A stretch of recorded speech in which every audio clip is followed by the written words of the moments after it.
PM Modi ऐसे ही देशों की आवाज बन रहे हैं। भाई जंगल में आग लगती है तो क्या वो जो जंगल में जानवर उसको देख के जो है वो आग की लपट जो है उसको प्रभाव छोड़ती है?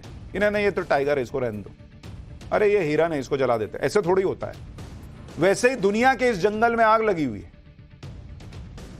यूक्रेन में पीएम मोदी ने ग्लोबल साउथ देशों की चिंता को उठाया। सुनिए उन्होंने वहां पर सामने बैठ करके क्या कहा है, फिर उसके बाद बताऊंगा कैसे यूक्रेन दौरे से दुनिया को एक नई उम्मीद जगी। मैं आज यूक्रेन की धरती पर शांति का संदेश लेकर के आया। एक्सेलेंसी यहां से पहले मैंने ग्लोबल साउथ की कॉन्फ्रेंस की, करीब 120 देश के लोग थे।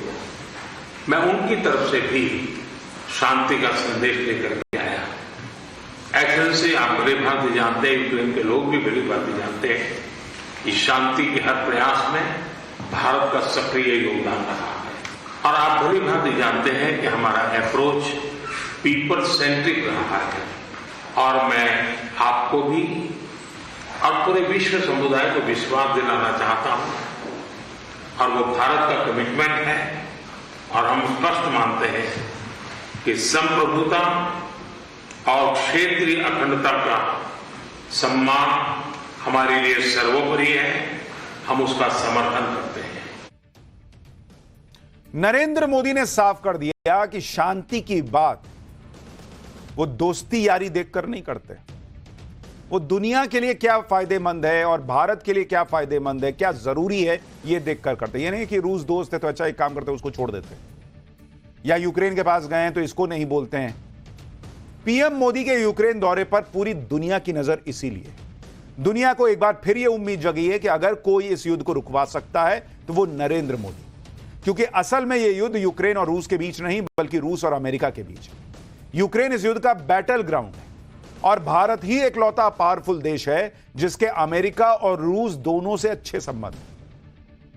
भारत ही एकलौता देश है जिस पर इस युद्ध से जुड़ा हर पक्ष भरोसा कर सकता है। नरेंद्र मोदी ही वो ग्लोबल लीडर हैं जो रूस के राष्ट्रपति को उनके मुंह पर यह कह सकते हैं कि बॉस ये युद्ध का दौर नहीं है। नरेंद्र मोदी ही वो नेता हैं जिनका लोहा पुतिन जैसे ताकतवर नेता मानते हैं। नरेंद्र मोदी ही वो नेता हैं जिनकी अध्यक्षता में G20 देश युद्ध को लेकर एक मंच पर आए थे और साझा बयान जारी किया था। यानी नरेंद्र मोदी ही वो नेता हैं जो ताकतवर देशों को शांति की टेबल पर लाकर बैठा सकते हैं और लाने का इरादा दिखा सकते हैं। वरना दुनिया में ऐसे भी देश हैं जो सिर्फ शांति की बात करने का दिखावा करते हैं और पर्दे के पीछे से यूक्रेन और रूस के युद्ध को भड़काते हैं। और इसमें बड़ा योगदान आर्म्स लॉबी का भी है। नरेंद्र मोदी अपने देश में आर्म्स लॉबी से भिड़ गए। आपको याद होगा किस तरह से इस देश में रक्षा सौदों में पारदर्शिता आई है, वो आर्म्स लॉबी से भिड़ कर आई है। और इसलिए कई बार यह प्रश्न उठता है कि राफेल सौदे में घपला हुआ और यह सब जो झूठ फैलाया जाता है, क्या आर्म्स लॉबी के दबाव में यहां एक इकोसिस्टम काम करता है? लेकिन नरेंद्र मोदी भिड़ रहे हैं आर्म्स लॉबी से।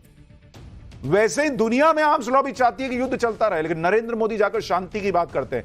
इसीलिए जब दुनिया में कहा जाता है कि दुनिया का एक इकोसिस्टम चाहता है कि मोदी कुर्सी से हट जाएं, उनको मोदी क्यों नहीं पसंद आ रहा? इसलिए तो नहीं आ रहा है, बहुत सारे लोगों को पसंद नहीं आ रहा है,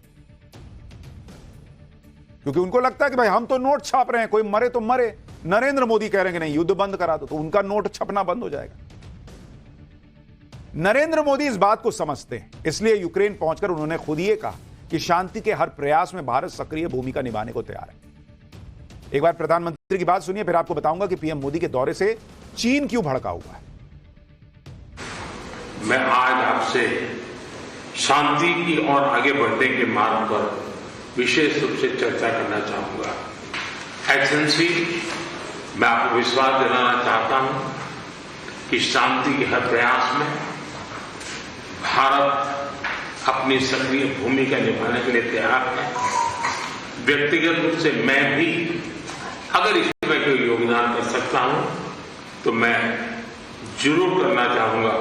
एक मित्र के रूप में मैं आपको विश्वास दिलाता हूं। मैं आज जब आया हूं और नेशनल डे है, मैं चाहूंगा कि हम सब जल्दी से जल्दी शांति के सूरज को उगता हुआ देखें। पीएम मोदी के यूक्रेन दौरे से संयुक्त राष्ट्र संघ यानी यूनाइटेड नेशंस भी उत्साहित है। उसको भी लग रहा है कि पीएम मोदी ही हैं जो यूक्रेन और रूस की जंग रुकवा सकते हैं। यूएन सेक्रेटरी जनरल भी उम्मीद जता रहे हैं कि पीएम मोदी के दौरे से यूक्रेन रूस जंग खत्म हो सकती है। यूएन के सेक्रेटरी जनरल ने कहा कि हमने कई राष्ट्राध्यक्षों को यूक्रेन आते देखा है, उम्मीद है कि इन सारे दौरों से क्षेत्र में शांति स्थापित होगी। वहीं यूक्रेन की पूर्व प्रधानमंत्री यूलिया भी मान रही हैं कि पीएम मोदी जंग को रुकवा सकते हैं। यूलिया ने कहा कि सिर्फ अमेरिका ही नहीं, पूरी दुनिया की नजर पीएम मोदी के यूक्रेन दौरे पर है। पीएम मोदी के यूक्रेन दौरे से शांति समझौते की राह निकल सकती है। पीएम मोदी शांति स्थापित कराने की मजबूत क्षमता रखते हैं, क्योंकि पीएम मोदी ने हमेशा सभी देशों की संप्रभुता और स्वतंत्रता का सम्मान किया है। दुनिया में पीएम मोदी की प्रतिष्ठा और उनकी अथॉरिटी पर हमें विश्वास है। हमें भरोसा है कि वो लोगों की रक्षा कर सकते हैं। पीएम मोदी यूक्रेन में शांति स्थापित करने में महत्वपूर्ण भूमिका निभा सकते हैं और इसकी क्षमता पीएम मोदी में ही है। यूलिया साल 2005 में यूक्रेन की प्रधानमंत्री थी। वो ये पद संभालने वाली यूक्रेन की पहली महिला है और वो भी कह रही हैं कि मोदी है तो मुमकिन है। और राहुल गांधी कल कह रहे थे कि मोदी जी की सीटें गड़ गई हैं तो कंधा झुक गया है। बॉस, भारत का कंधा और सिर दोनों ऊंचा कर रखा है पिछले 10 साल से इस व्यक्ति। कुछ देश ऐसे भी हैं जिन्हें पीएम मोदी के दौरे से खूब मिर्ची भी लग रही है। चीन के सरकारी अखबार ग्लोबल टाइम्स में पीएम मोदी के दौरे को ज्यादा भाव नहीं दिया गया। ग्लोबल टाइम्स में लिखा गया कि मोदी का कीव दौरा सांकेतिक है, यह शांति वार्ता को तेज नहीं कर पाएगा। यह दौरा सिर्फ अमेरिका और रूस से अपने संबंधों को बैलेंस करने के लिए किया गया है। शांति वार्ता पर वो चीन चिंता जता रहा है जो युद्ध पर खुद रूस को पंप करने में लगा है। चीन को तो दिक्कत है ना, अगर भारत ने यह युद्ध रुकवा दिया तो चीन, अमेरिका, ऐसे जो देश अपने आप को चीता बताते रहे, अपने आप को बॉस बताते रहे, वो इस नई दुनिया, नई ग्लोबल डिप्लोमेसी में भारत को बॉस बनता देखने में कैसे सुकून महसूस करेंगे? उनको तो आग लगी हुई है। क्या ऐसा ना हो कि कहीं युद्ध रुक जाए? यूक्रेन की जमीन से पीएम मोदी ने इशारों में ऐसे लोगों को भी सख्त संदेश दिया। सुनिए एक बार पीएम। हम बहुत ही कन्विक्शन के साथ युद्ध से दूर रहे हैं, लेकिन इसका मतलब यह नहीं है कि हम तटस्थ थे। हम न्यूट्रल नहीं थे। हम पहले दिन से ही पक्षकार रहे हैं और हमारा पक्ष है शांति का। हम बुद्ध की धरती से आते हैं जहां युद्ध को कोई स्थान नहीं होता है। हम महात्मा गांधी की धरती से आते हैं जिसने पूरे विश्व को शांति का संदेश दिया है। कुछ समय पहले समरकंद में जब राष्ट्रपति पुतिन से मिला तब मीडिया के सामने आंख से आंख मिला करके मैंने उनको कहा था कि ये युद्ध का समय नहीं है। मैं पिछले दिनों रशिया की मुलाकात के लिए गया, वहां भी मैंने साफ साफ शब्दों में अपनी बात कही है कि किसी भी समस्या का समाधान रणभूमि में कभी भी नहीं होता है। समाधान का रास्ता बातचीत से ही निकलता है, डायलॉग से निकलता है, डिप्लोमेसी से निकलता है। और हमने बिना समय गंवाए उस दिशा में आगे बढ़ना चाहिए। दोनों पक्षों को साथ बैठ करके इस संकट की घड़ी से बाहर निकलने के रास्ते तलाशने होंगे। बताइए बॉस, कोई ऐसे बोलेगा सामने सामने बैठ के कि हम कोई न्यूट्रल नहीं है? मतलब ये ना सोचना कि तुम्हारी तरफ है या उनकी तरफ है। हम शांति की तरफ। तुम शांति की बात करोगे तुम्हारी तरफ है, तुम नहीं करोगे तो तुम्हारी तरफ नहीं। यह है नया इंडिया, यह है नया भारत, यह है नरेंद्र मोदी की डिप्लोमेसी, उनकी विदेश नीति। शांति की बात करो बॉस, मैं खड़ा हूं तुम्हारे साथ। बोलो। प्रधानमंत्री नरेंद्र मोदी भारतीय समय के अनुसार करीब 12:30 पर कीव पहुंचे।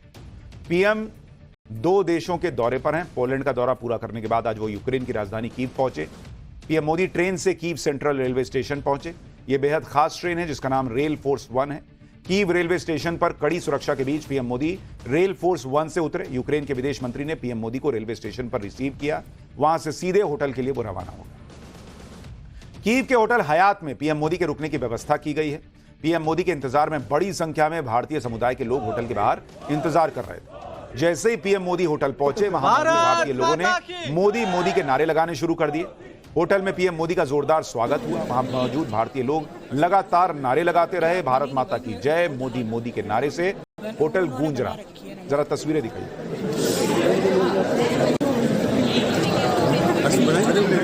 क्या बनी भारत माता की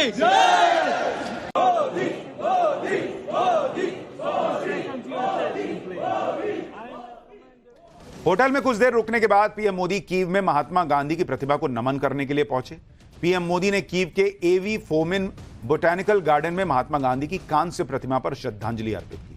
महात्मा गांधी के 151वीं जयंती पर 2020 में इसे स्थापित किया गया था। जंग झेल रहे यूक्रेन में पीएम मोदी ने महात्मा गांधी की प्रतिमा को नमन करके और पुष्प अर्पित करके शांति का संदेश दिया।